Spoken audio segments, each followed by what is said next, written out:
Hey all, welcome to the podcast, Recording Drums with me, Blair Sinta. Today, my guest is Soan. Many drummers know him from his amazing work with Seal, Robbie Williams, Adele, Delamitri, you name it, tons of sessions. Sam Smith, he's worked with Trevor Horn for years. Many people know him from Instagram. He's got a huge Instagram following, and he's built an incredible studio on his property called the Windmill. So we're going to talk about the Windmill. We're going to talk about his beginning work, learning how to engineer, his setup, his process, and we go on a little tangent about drumming and you know, I'm going to leave that in. The dog wants to leave. And the practicing kind of crazy drum things, but then bringing them back to musical situations. So we're going to talk about that a bit. All right. As always, please check out my courses, Introduction to Recording and Improve Your Groove. They're available on my website. Also have a free PDF. If you wonder what gear I use in my studio, it's all right there. Free PDF on my website, blairsinta.com. Without further ado, let's talk to Ash. We've been here now, it's going to be 14 years. Oh, shit. Yeah.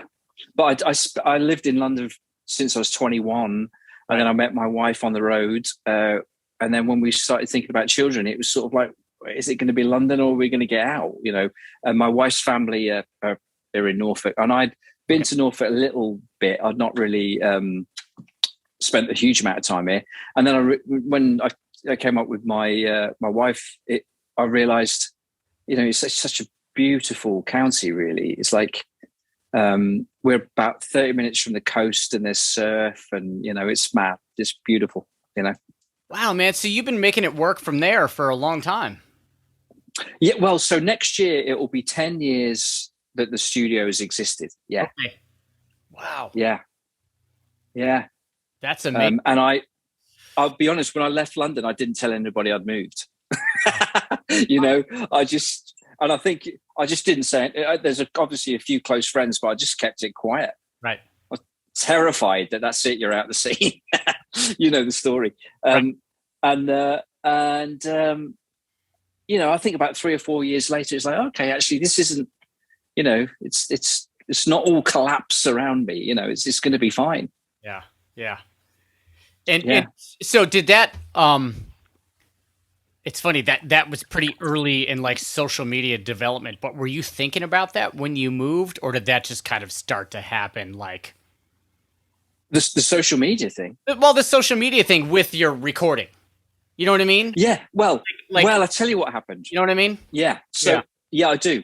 So when, my wife, I met my wife on the road with Lisa Stansfield. And I don't know if you ever, Yep.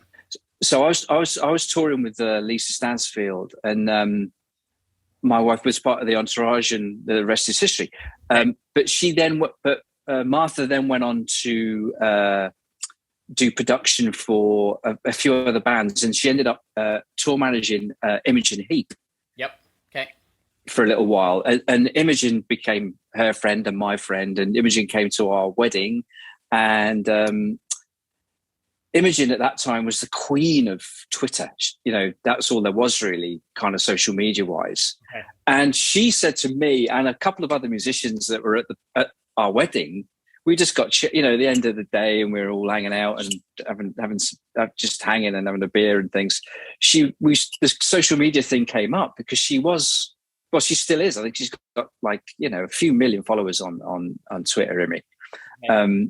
And she said, I think everyone should do it. And like, I'm like most people now that I speak to about social media, I was like, what's that? I mean, that ain't going to work for me. I'll just play drums. And she was like, well, no, but you're an artist too. And I was like, what do you mean? She's like, well, you know, you create music, you create beats. And she said, you know, why can't you too be an artist on Twitter like me? And I started thinking about it. And so I joined Twitter, and it's a very slow burn, Twitter. It takes a while to get any sort of leverage, unless you're on it all the time and you've got lots to say, I think.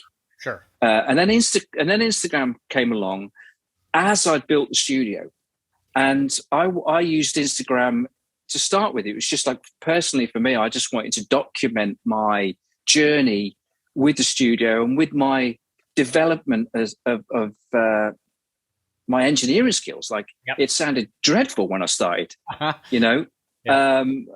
And, you know, I think looking back now 10 years ago, because it's actually 10 years that I've been on Instagram, would you believe? Okay. Wow. Yeah.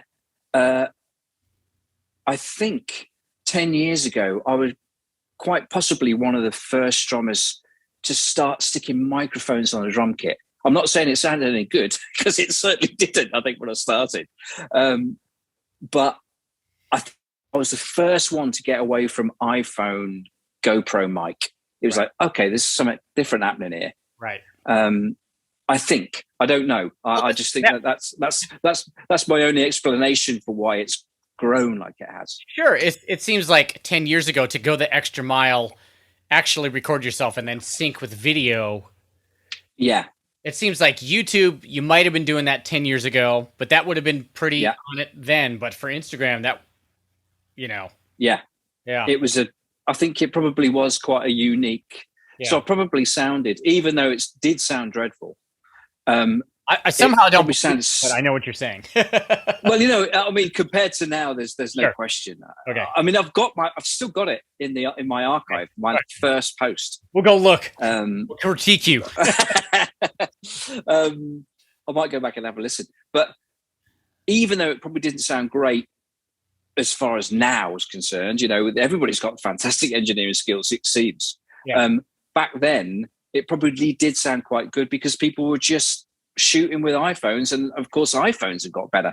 Right. You know, microphones in the iPhone now sounds fantastic. This 13 that I've got here. Well, the funny thing is Instagram would have been 15 seconds back then. That's right. It was 15.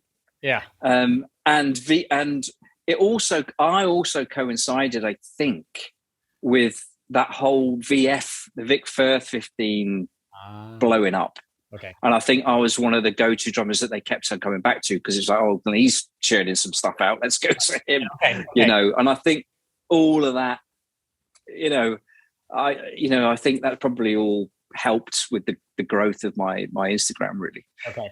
Yeah. Okay. So that's pretty awesome. So you move out there, and did you know about this space? And like, was this a master plan? Like, I'm moving out and I'm going to have a space and learn to record, or tell me about that whole thing. Well, in the back of our minds, we wanted somewhere with a bit of land. So we've got some land here, and we haven't got any pigs now, but we did have pigs for quite a few years.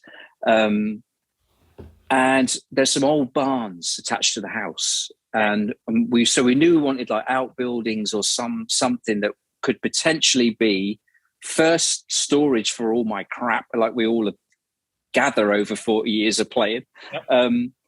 And potentially the studio was a word that was being bantered about between my wife and I and a few of our friends.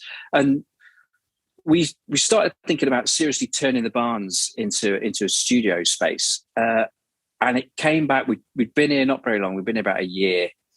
And the money, it was a lot of money. It's like buying another house. Sure. I mean, we just bought one, and it's like, oh my God, this is ridiculous. Before we even get any gear. Yeah. Right. Yep. And just by amazing accident, really, my mother-in-law mentioned it to a friend of hers who specializes in green builds. Okay. James Livingston, his name is. And he just said, what about the mill? And I'm like, what are you talking about? He's like, because the mill at the time was just like 4 of the, brick buttresses. I'm just going to grab a picture so you can see. Cool.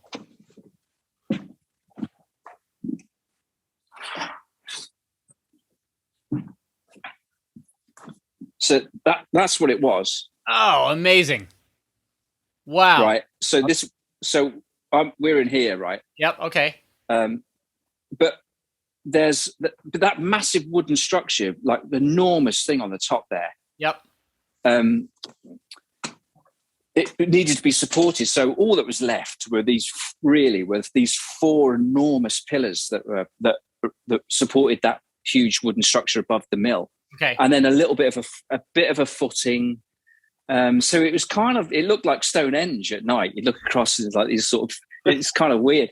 Right. And we never thought we'd do anything with it, you know. And James, he just said, well, you know, we could put straw bales between the pillars, and put a lovely cedar shingle roof on and reclaim wood for the floors and blah, blah, blah. And then with James and our friend Ed, who's a fantastic carpenter, we were about a year later and this had happened. And then still at that time, I was just putting my stuff in and I was just practicing a little bit and playing a bit. And then a producer friend of mine said, "What's it sound like?" I was like, "Sounds pretty cool." You know, as for a room. He goes, stick a mic up and send me the file. I sent it to him and he was like, "You know what?" He said, it sounds all right, you know, and now, of course, you'll sort of verify this. Yeah. Good engineers and good producers, if you send them a pretty quality stereo file or a raw stereo file of a room, they can sort of hear if it's all right, can't you? You know, and he said, "I think it sounds pretty cool." And then it was like, okay, do I buy another microphone and then in a year's time buy another 2 microphones and maybe buy a preamp, right? Or do I just dive in and actually go for it? And I've always been fascinated by sound, and I've been blessed to have been around people. Trevor Horn, you know, spent many years with Trevor and Steve Lipson and some great British producers in some fantastic studios, and just watching it all go on. And I've always been fascinated by, you know, you tune a drum and then you put a mic on it and it goes down that little wire. Yeah. And something happens. Yeah. Something happens to it, you know. It always has sort of blown my mind, really. And so I've always been interested in it. So I decided to just jump both feet. And I bought Pro Tools. I didn't know what the hell I was doing. Still arguably don't. And I bought, at the time, I bought an 8-channel Audient. It was a British make Audient interface. Yep. And eventually, you know, the Apollos came later and blah, blah, blah. Yeah. And here we are. Yeah. Wow, man. That's such a great story, especially about the mill itself. Yeah, the mill, it just is kind of, and then, you know, and then the oddest thing about that is if you bring Instagram back into it, the fact that, you know, this bizarre thing called social media that we're all kind of a part of, if you want to be or not, as some people choose. Yeah. If you choose to be a part of it, and you want to play the game, as it were, you've got to have a kind of interesting sort of angle, and automatically people are like, "What is that place he's in?" You know. Yeah. So yeah, it's a perfect storm, actually. My mate said. It kind of is. It's pretty fascinating, man. You know, because from the outside looking in, you know, sometimes you post a picture of the outside, or I've seen a picture, and you're kind of like, yeah. First of all, you're like, where the fuck did he find that place? And then it turns out to be on your property, and you built it out, and it's, oh wow, that's awesome. And I'm sure just standing in that room, it's got vibe already. You know, it's round, so like you're not dealing with strange corners. No reflection. Yeah. Yeah. Yeah. Wow, man. And the straw bales, right? That's the same producer came up and we did a few days here. I can't remember what we're doing, share or something. And he was fascinated. He goes, I don't understand why it sounds so good. And he kept, when I was playing, he kept on going out and walking around. And then like about 3 days later, he goes, I think I've sussed it. I was like, what? And he said, I think all the sort of troublesome bottom end gets absorbed by the straw. Wow. That's what he thought, you know. And I mean, maybe the walls are they're nearly 2 feet thick. They're straw bales. So it's like, and the render so the stuff that's on top of the straw bales is an old fashioned way of rendering, called lime render. So it's actually quite soft render. It's not like concrete. So that also is quite sort of, I guess, sonically absorbent. Okay. So yeah, it's kind of like a warm space, and that is that ceiling that Ed did. Yeah, is about a foot thick as well, with insulation. Oh wow. Yeah. All I know is I'm going to buy some hail after we hang up. Some hay after we hang up. Yeah, exactly. Yeah. Man, that's awesome. Okay, so how long did it take for people to start going like, wow, Ash has got a place that sounds cool? Yeah. Since, the work starts coming in. Well, that's an interesting one. So same guy, same producer. His name's Mark Taylor, actually, is the guy that I keep referencing about this place.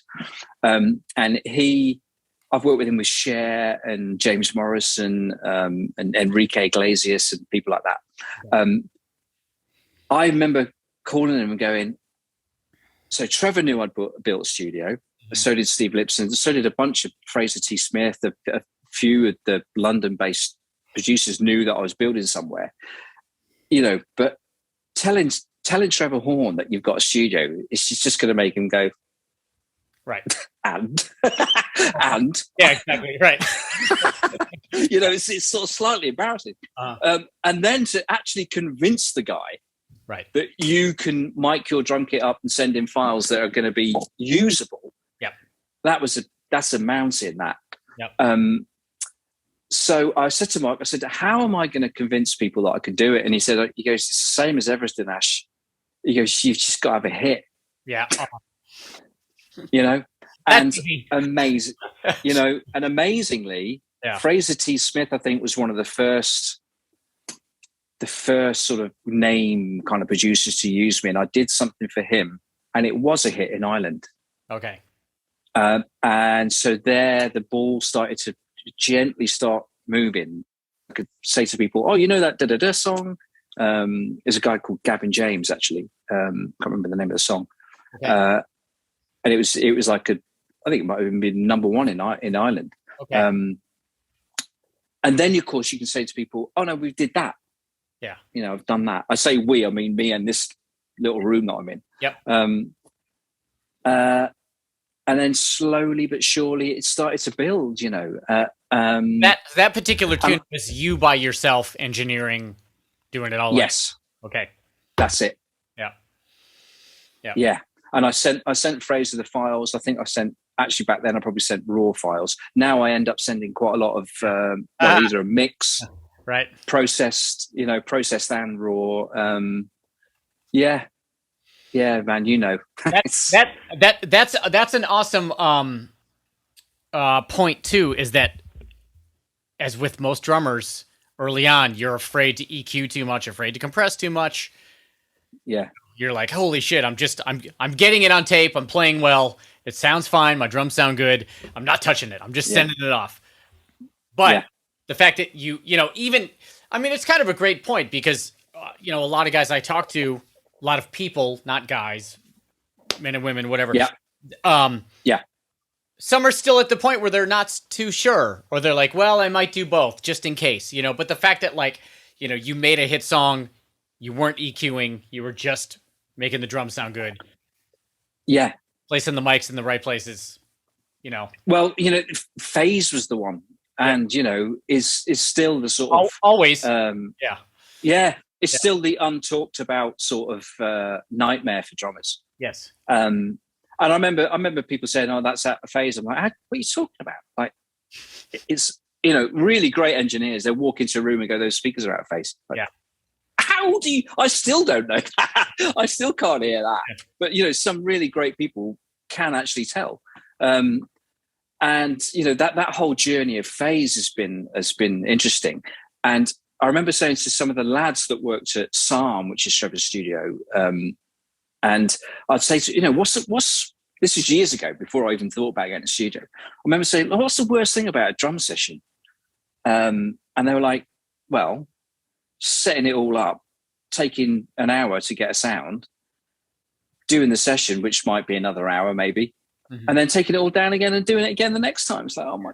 They said we just wish that we could keep it, keep it set up. So I thought, well, if I ever get round to getting some sort of space, I'm just going to leave it, and slowly tweak and so I've got 3 mics on my bass drum now. They're all perfectly in phase.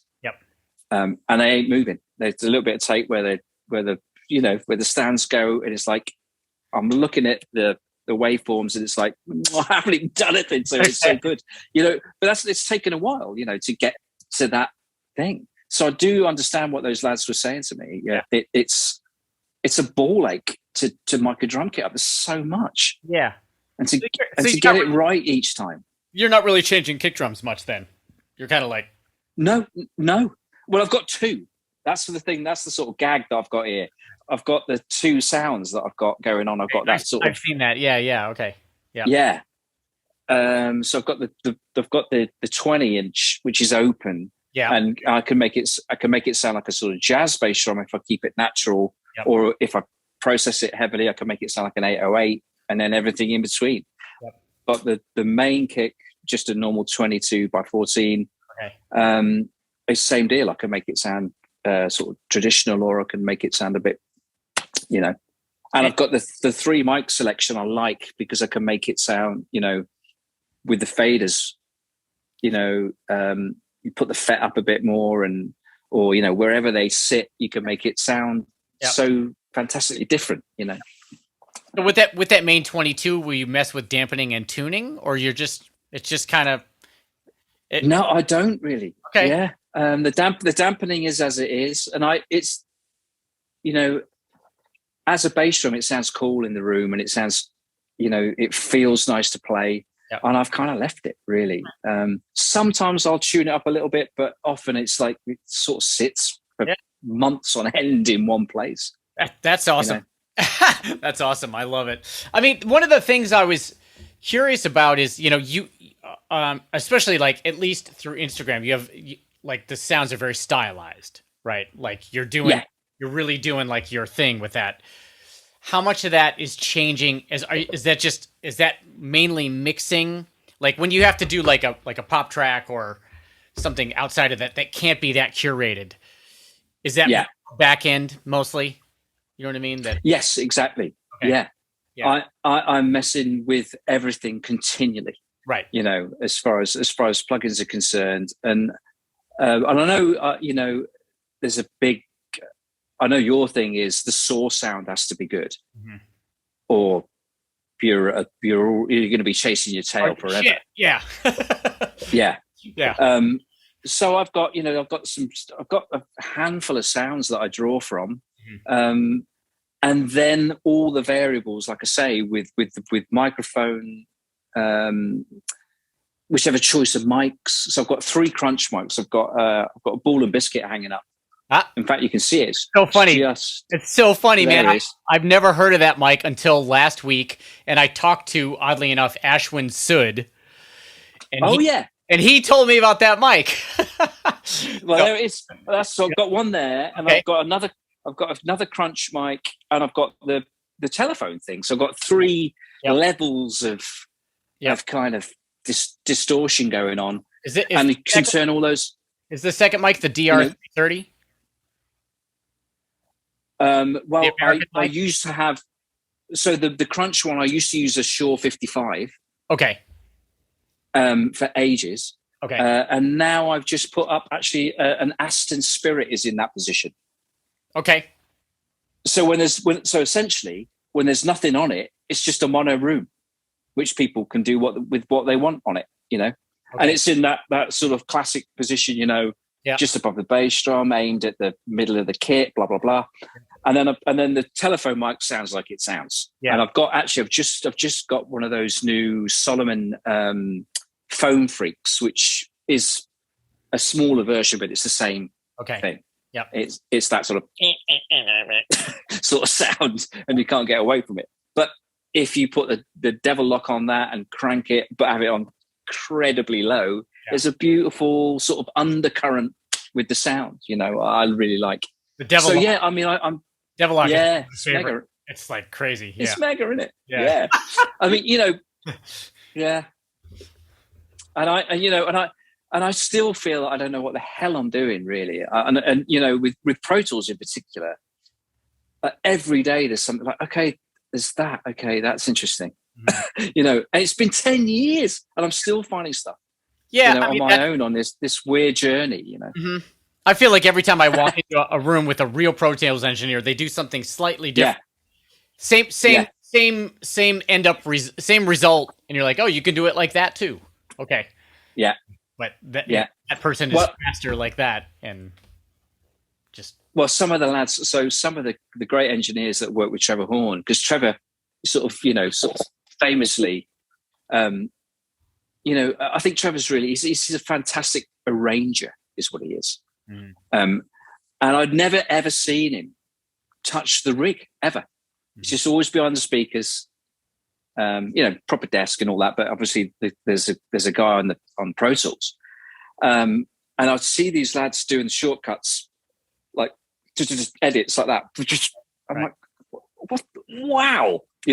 And one of the engineers had left the room in Studio One, and Trevor wanted an edit doing, and I thought, okay, well, I can't do it.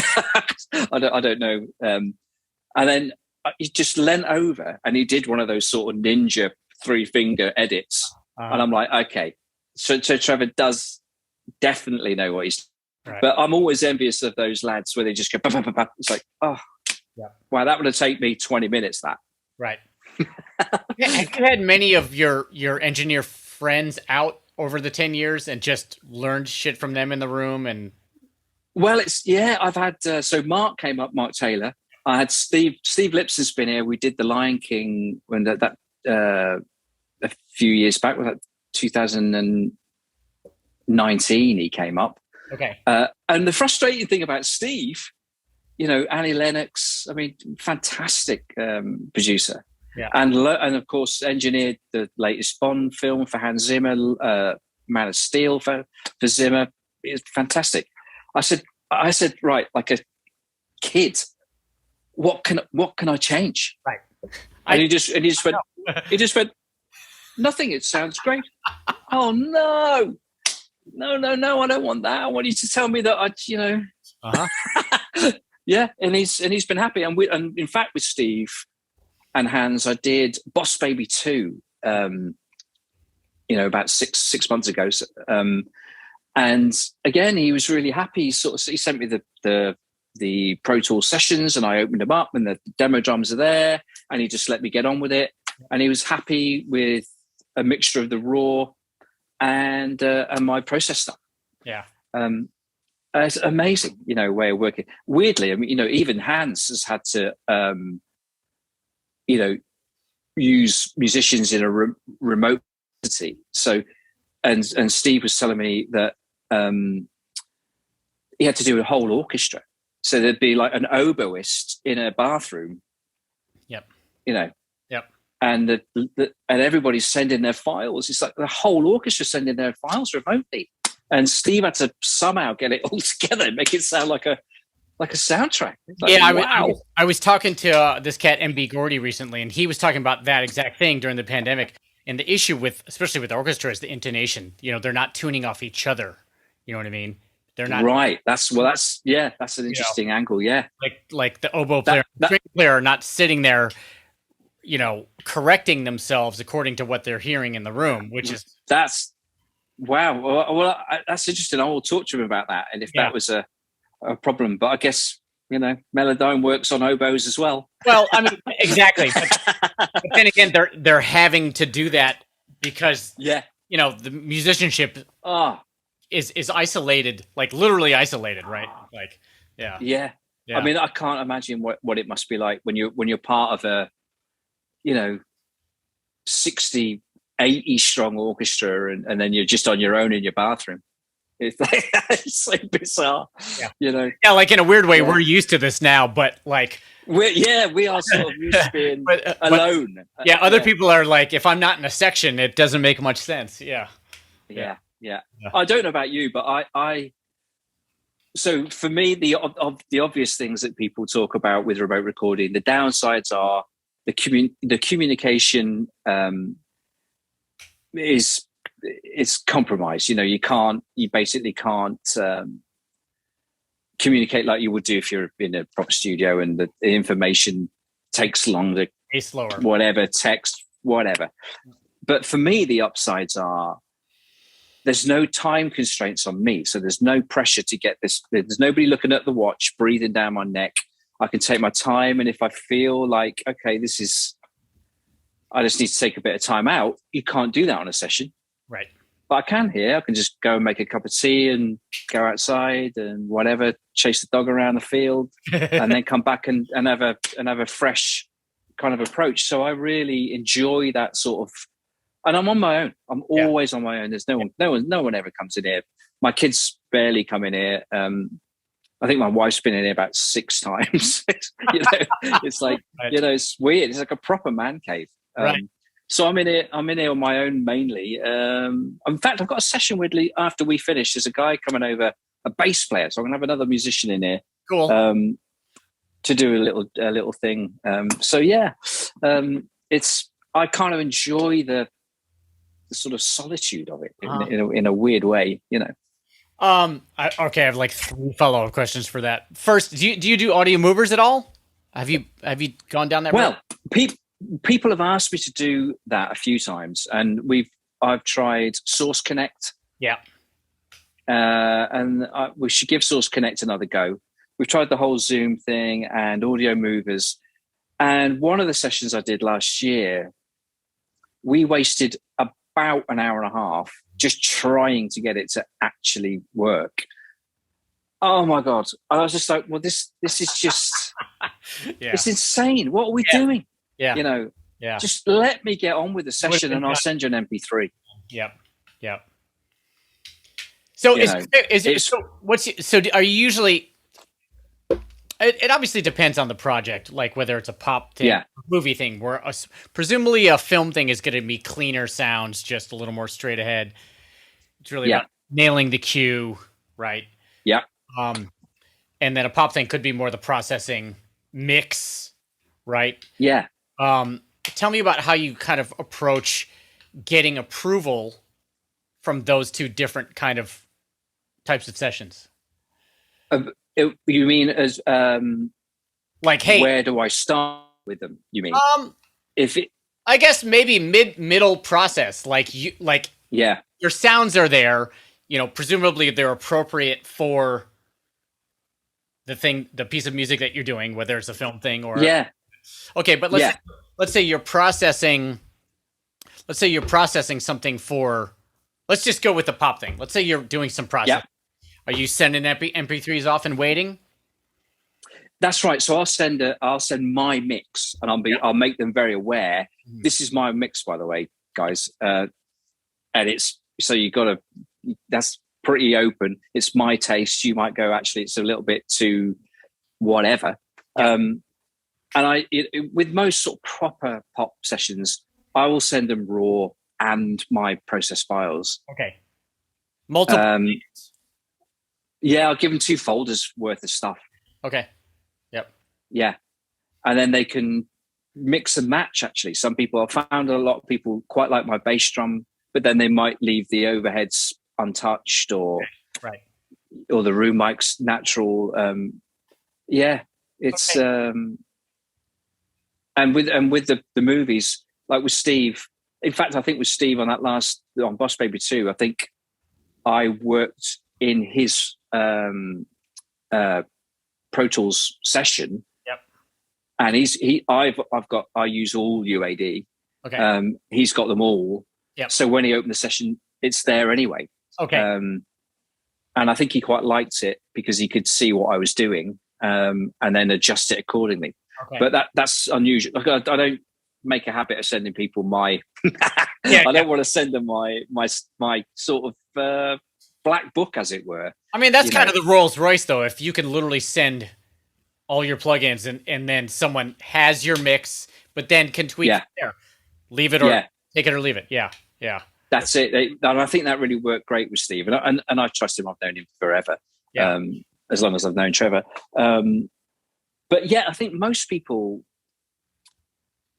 they seem to trust me with the sound. You know, most people are happy with what I send them. Yeah. I've just done one recently for an Icelandic pop star, and his producer engineer's in Los Angeles actually, and he said to me, "Oh, I don't want 30 microphones all out of phase. I'd sooner have 4." So what I did was, and I'm like, well, I'm actually not very good at that 4 mic thing or 3 mic thing. I just, the Glyn Johns thing. Yeah. You got to be real good to make that work, I think. So I just did a stereo mix of what I thought, and then I sent in my raw files for him to then do his thing. Do whatever, choose whatever he wants. He can have the overheads and the ball and biscuit and a bass drum mic if he wants. Whatever you want, you've got them all there. But I did send my mix as a reference, and I think the artist liked it. I'm still waiting to hear back from the producer. Yeah. Yeah, you got to bob and weave. You got to bob and weave with what people want. So it sounds like you're changing a mic here and there, but it's not like the kick and snare. It's maybe one of the crunch mics or something. Yeah, so they're all open. Everything's there, and so there could be 3 or 4 microphones that are just the faders down. Right. Yeah. Yeah. No. And how many? But I just record everything. Yeah. How many mics typically? Like when you're like, I'm just going to record everything. 16. Yeah. So I've got 2 room mics, 2 overheads. Sometimes I put the 414s up as well as the Coles. So I'll have 2 sets of overheads, the bright ones and the ribbons. Snare, top and bottom. Yep. I've got a ribbon. I've got a M160 on my hats. I really like those. Yep. And then tom mics, and then 3 kick mics. Okay. And then the three rooms, the 3 mono rooms. Yep. Okay. That's it.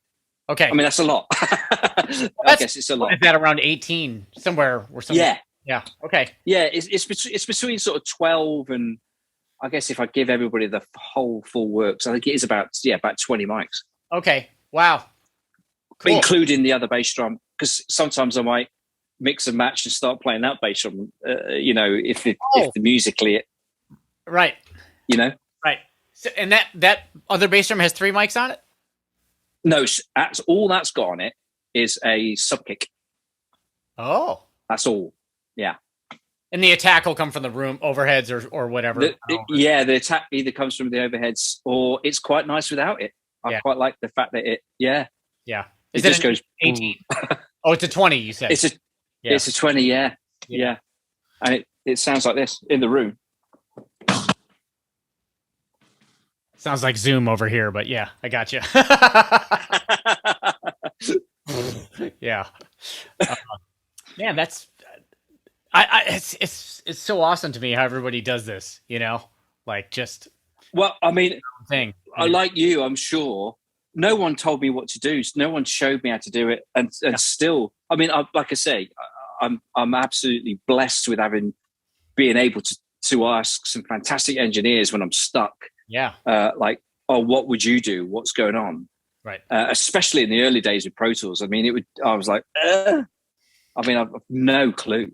Mm-hmm. And I've got a great relationship with the European UA guy, Tom. He's fantastic, and he's so lovely. I've done things for UA for him, and I'll just send him a text, and he'll help me out if there's something weird going on with the UA interfaces. Yeah, but really, like I say, like with you, I'm sure it's the same. You find your way and you figure it out, and it's like that's how I do it. I mean, maybe my way is a little bit too complex, really, but it's just how I do it now. And people seem to be happy with, they get 2 folders. Yeah. One of them's au naturel and the other one is mess with. Yeah. On you go. Yeah. I mean, first of all, I think more and more people, as more and more people get accustomed to doing it this way, not that many people are at this, like receiving files from, drummers. Yeah. Well, it's terrifying, isn't it? Well, especially, you know, if they were like, I'm sure you've had this. They're like, oh my God, dude, you just sent me 20 mics. You know what I mean? But, Yeah. But then you go, yeah, but you can just mute them. It's cool. Like, it's okay. Like, you don't have to use half of them.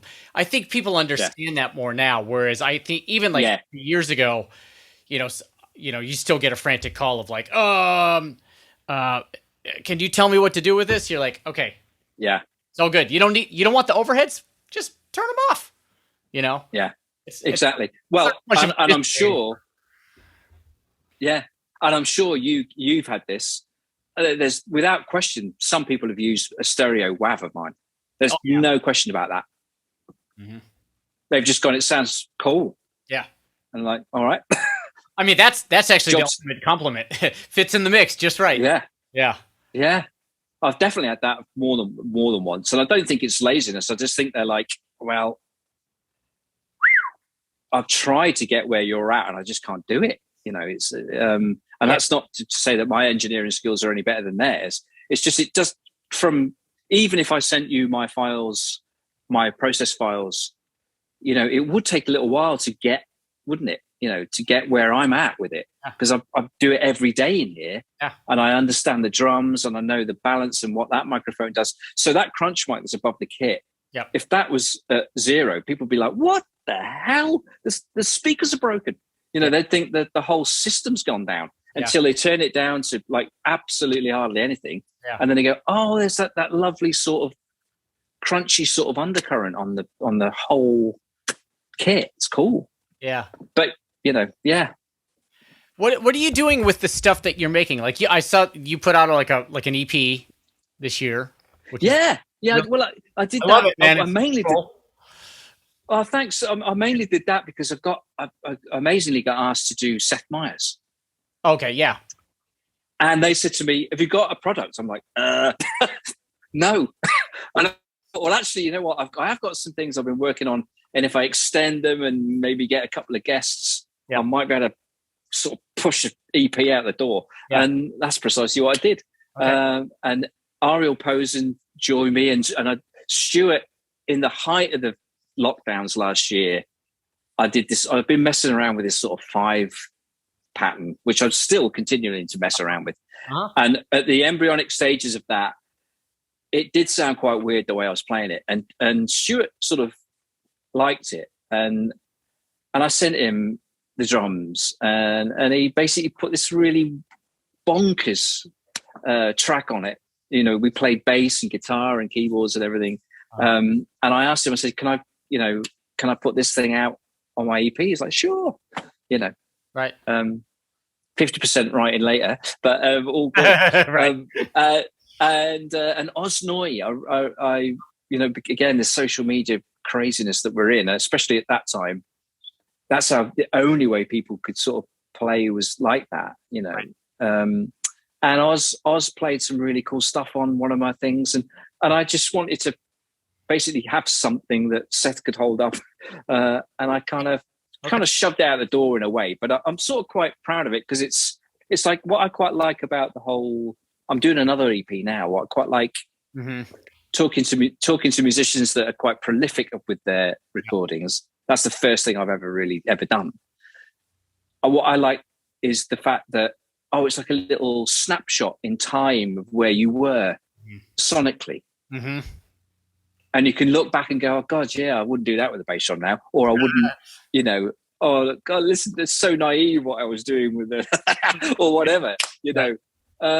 So I think it's quite cool, and obviously it's my first one. I've got something else to come out soonish, I hope. Kind of lit a fire. You want to like keep putting stuff out. Yeah. And I think, and as I'm 52 in December, and as I'm getting older, I think, God, why haven't I got loads of stuff out there? Mm-hmm. You know, like the brilliant people like Mark Juliana and Nate Smith, and people that are putting fantastic music out all the time. Yeah. Like, why am I not doing that? I guess it's because it's just me. But Nate's you know, new record, I don't know if you've checked it out. It's unbelievable. Yeah. Man. It's musical. It's fantastic, isn't it? And he's worked in his metric things into like real music, and it's Yeah. Awesome. Yeah.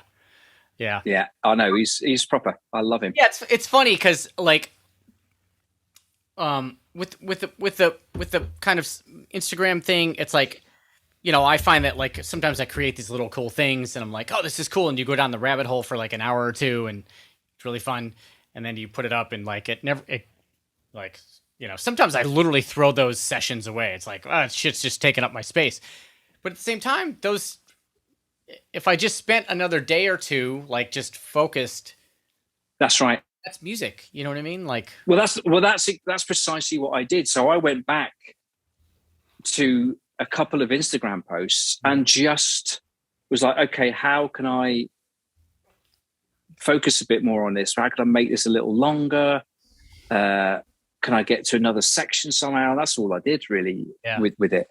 Yeah. And it is what it is. I mean, it's not changing the planet, but it, like I say, for me, it's a snapshot of where I was at that time. And that's, that's you as a musician and as a writer. And that's, I mean, definitively your style. I mean, like what you're doing, which obviously wouldn't fit in a lot of, pop music or no, you'd have to have your own band to be expressing yourself in the way that you do that way. Yeah.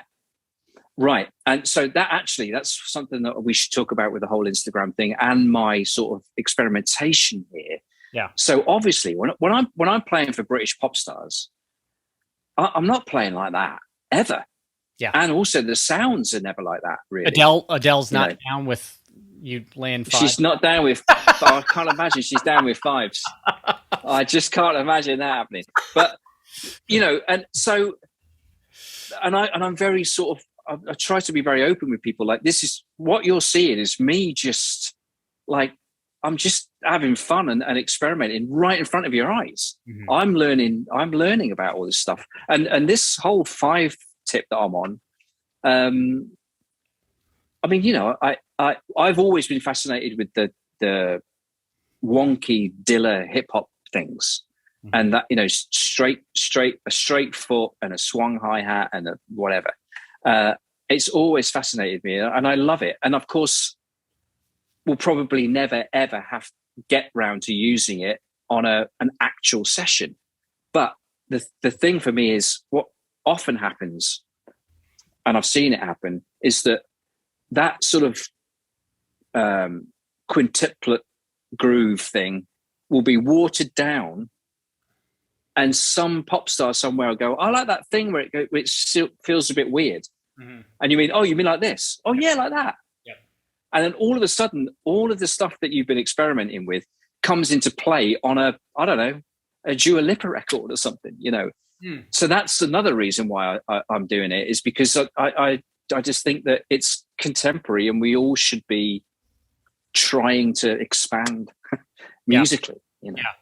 Well, and I really think that, like, first of all, we all want to keep learning. I would hope that, like, the longer we go on this, nobody wants to stop learning. Most people I know, that's why I do this, because music is exciting, drums are exciting, rhythm is exciting, right? And the thing that I find with like working on like those types of things, the in between things, is, obviously at first it may not be musical, but hopefully you get it to a musical spot. But really what it is you're working on your timing and your feel. So when Absolutely. When it's appropriate, you're not guessing. You're not like, this is just some bullshit that I play. You're like, I know exactly what I'm doing, so I can present it to a quote unquote pop star in the correct way, and it's going to be consistent. And it's probably just going to be one millisecond of like that thing, and maybe it happens twice. Yeah. Spend all this time on it to make it a musical statement.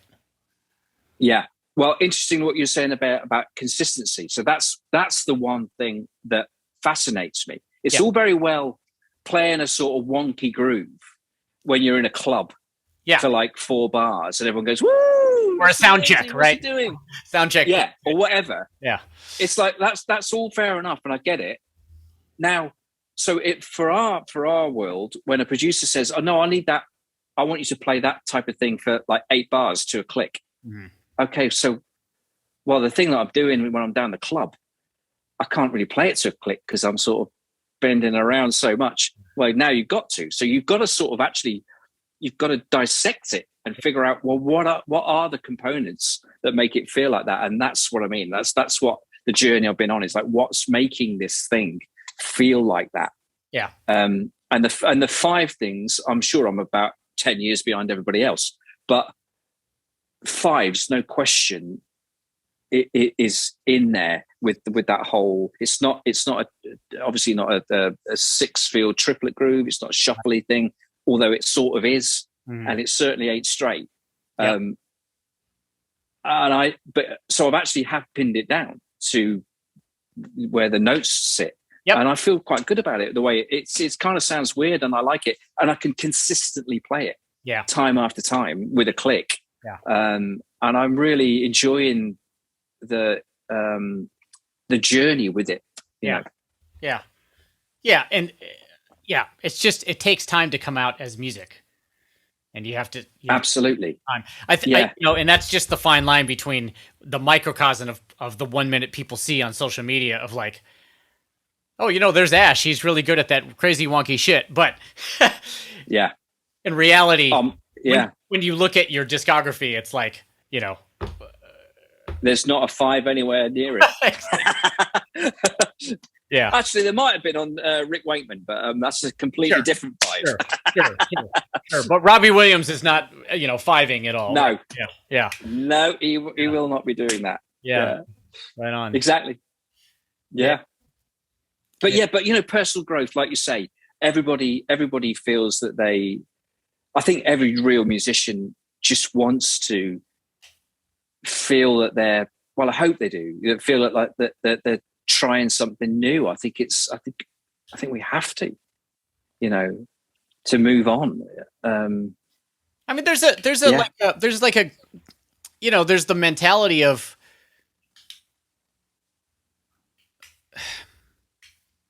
I hate to tie into like jazz, like, because I think that makes people run, but like, I feel like the mentality of musicians back, in the 50s and 60s and 70s who are playing jazz or fusion, it was like, it's about exploring and expanding your ideas and things like that. And I don't feel like it exists as much now. No, agreed. And, I think guys from our generation, a lot of people still have that. I mean, maybe I'm sounding like an asshole, like generalizing like that about young and old, but I'm sorry, but that's, you know what I mean? Like there are mentalities of like, okay, I'm only gonna like live in a certain world where I program things and things are perfect and things like that. And then there's the player mentality where you want to expand on your vocabulary at all times, but hopefully it's music and not just go and chops. Exactly. And hopefully I've got to a space with that particular thing that I'm starting to make it sound like it's a musical phrase. Yeah. I mean, I will have to flag this up. What started me off on all of this, I started doing 21. Mike Johnston asked me to do this thing called 21 Drums Camp. Okay. About 5 or 6 years ago. And I met Mark Juliana. Mm-hmm. And well, that's the end of the story, really, because being around that guy, it's like, I mean, it just makes you think in a completely different way. He sort of blew my mind, Mark. Yeah, like he does everybody, because not only is he an awesome musician, as a person, he's a wonderful, wonderful human being, and to see what he was doing, I was like, wow, I'd never quite, for the UK, there's nobody really doing that, experimenting like that level that I'm aware of. Mm-hmm. There's a great drummer called Yusuf Days, who's a young drummer that plays with Rocco Palladino, and he's great. He's got his own little thing going on. But that sort of Mark Juliana world, I can't really think of anybody. I'm probably going to get my ass kicked by a lot of drummers going, oh, what about but it's not obvious, like not as obvious as the UK hasn't got a Mark Juliana. There you go. That's what I mean. so seeing that, I was like, wow, it really blew my mind, and I'm not saying what I'm doing is anywhere near that, but it certainly made me start to think, wow, okay, there's that whole thing over there that I've not ignored, but I've not come up against because I'm playing pop music. I laughed with Mark because we were talking about 7/8, and I said, I think I play in 7 once a year. Right. Quite possibly. Right. Get asked to play in 7 maybe once a year. Right. Right. It's 4/4. That's my entire life is 4/4. Sure. And we were sort of laughing about it. And I decided to sort of do something about it. Yeah. It keeps your brain sharp too, especially when you're isolated in a room, like you and I often are. When like a film cue or something comes around, that's not the phrases right, or there's an odd bar or an odd beat, like those things hopefully keep you musically sharp and you're challenging yourself, which is pretty important. That's the one. Yeah. Yeah. Yeah. Yeah. Yeah. We kind of got off the recording thing, but I love this. It's kind of great to like go to, just, I don't know, reaffirm. Yeah. Well, I did a sort of session type round table with Russ Miller and Rich Richmond. Who else was on there? Oh, I'm really going to offend some people now, but there's 4 of us chatting away, and it was really great. Nearzy was there, and that was it. It was Nearzy, me, Rich Redmond, and Russ, and it was really great. That whole okay, it's talking to people that understand your world. It's sort of brilliant, really. Yeah. Because we have. There's no two ways about it. We have a strange job, really. Yeah. And no one understands it other than guys that do the same thing. Right. Right. Are you going to London much at all to record? Yeah, and now it's sort of opened up a little bit. I've been down there a bit. There's a producer called Jimmy Napes that I work for who so I've done some stuff with Sam Smith. Yep. Recently with him. Jimmy's got a new studio in Camden, and I've done quite a bit of remote stuff for Jimmy, but now he's got his new studio. He likes, and now he likes having the full band. Last session I did, Sam was there too, so it was really great. Cool. And it's not often, a couple of times a month, maybe. Okay. Oh, that's pretty good. That's pretty good. Yeah. Yeah. Yeah. And I did something with Hans Zimmer and Steve Lipson and Pino. We did an album about a couple of months ago, and that was great. That was a whole sort of full band at British Grove for a week, and that was mega, to do that and to be with Pino for that long and sort of, properly hang and play. It's really cool. Yeah.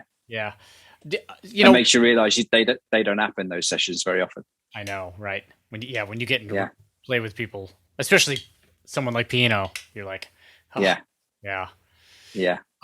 Do you feel like when you're on a session and there's an actual engineer and things like that, do you feel like you can kind of let go? You're like, I get to only play. Well, or are you constantly studying and also like checking shit out? You know what I mean? Yeah, I'm definitely looking, and more now when I go back. Interestingly, there was a young engineer on that session, and Steve was at the back with Hans. They're producing from behind on the back couch, as it were. Mm-hmm. And Steve had said to me he said, you've got to talk to the engineer about your drum sound. I was like, okay. I said, like, what do you mean? He said, well, you got to tell him, what your approach, because Steve, obviously there's something about what I'm doing here that he thinks is good, and I should pass that information on, because for young engineers, I guess drum kit, it's still quite a rare thing. Yeah. Well, it's becoming a rare thing. For, say you're 24, miking up a drum kit, it doesn't happen every day, that now. Well, and not only that, there's also a strange perception, since a lot of younger producers are on laptops and programming, that there's an individual sound, and if there's bleed from somewhere else, like Yeah. they don't interact. So if They don't like it. if they work with like either a live drummer or they receive files, all of a sudden there's hi-hat and a snare mic. You know, I know. it's like, holy shit, Well, I can't EQ it the way I normally do, right? It's like, that's right. yeah, It's uncontrollable. Yeah, I've dealt with that very recently with a producer that just didn't like it. yeah, You know, just almost wanted me to send him samples wow, of my drums, really. wow, And that's another thing behind the sort of contemporary sounds that I'm messing with. Mm. What's behind that is also those producers, the laptop warriors, which there's a lot of them, and great ones too. Actually, it's not. I don't mean that in a derogatory way. There's some great producers that's how they work. Yep. I'm sort of trying to make our instrument, which is a old-fashioned instrument in some respects, accessible to them, and they go, actually, I might better use that. Right. So I'm actually fishing for work with my sonic journey too. I mean, I think that's part of the goal is to be stylistically unique or strong enough where people are like, oh no, can you actually go? I don't want regular drums. I want the fucked up thing that you're really good at. You know. Yeah. Sonically. Yeah. Yeah. Yeah. Yeah. That would be nice. That'd be fun. You know, just play. Like, have some fun like you do, you know, which I do get asked to, get asked to do that. It's great. Yeah, me too. Like, I feel like more often for me, it's like, hey, do you have samples of those? And I'm usually like, I didn't really sample them. I just did that thing.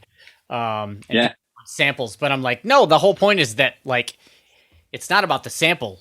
It's about that, like, you know, I played this thing, and the sounds were like happening because I was playing it, not because I like sampled it and fucking built it. You know what I mean? It's like, yeah. You know, that's right. So like, if you want, let's come over. Let's make something that sounds cool and put it on your tune. It doesn't, you know, not about this. You know? Yeah.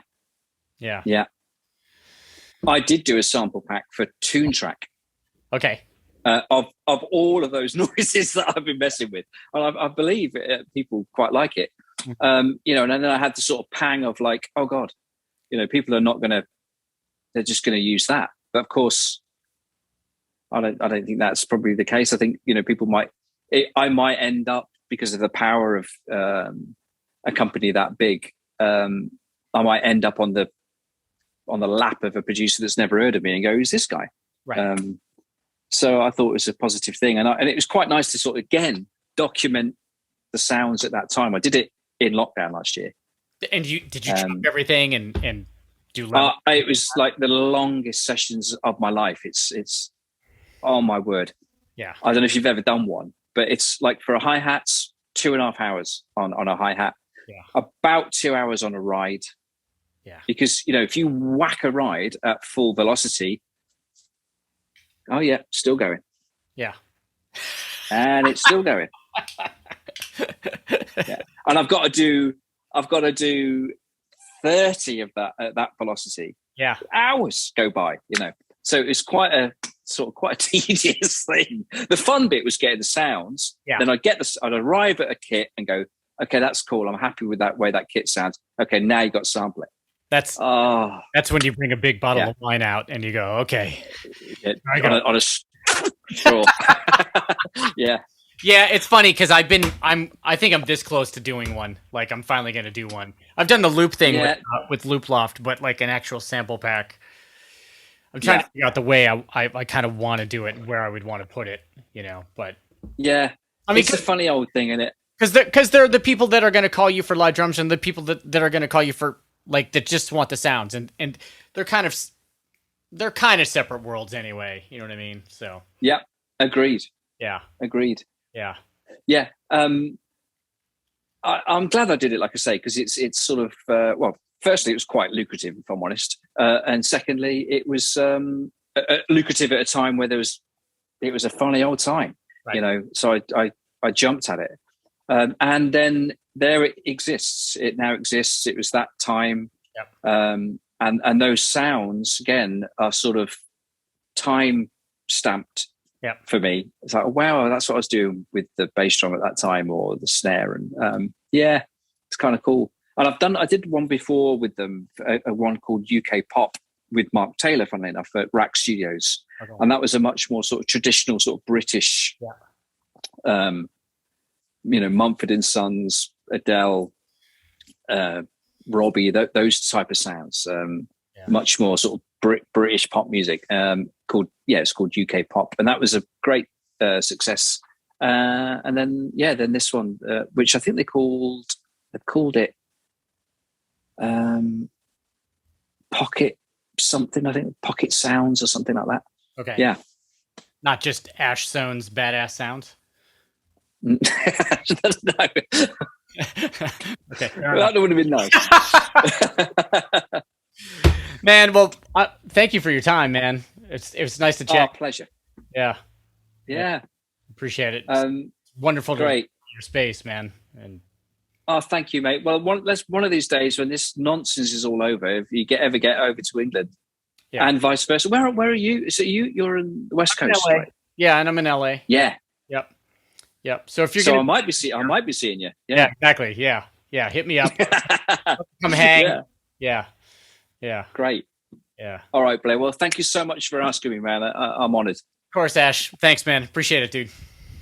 All right, dude. Take care of yourself. You too. All right. Bye. Bye.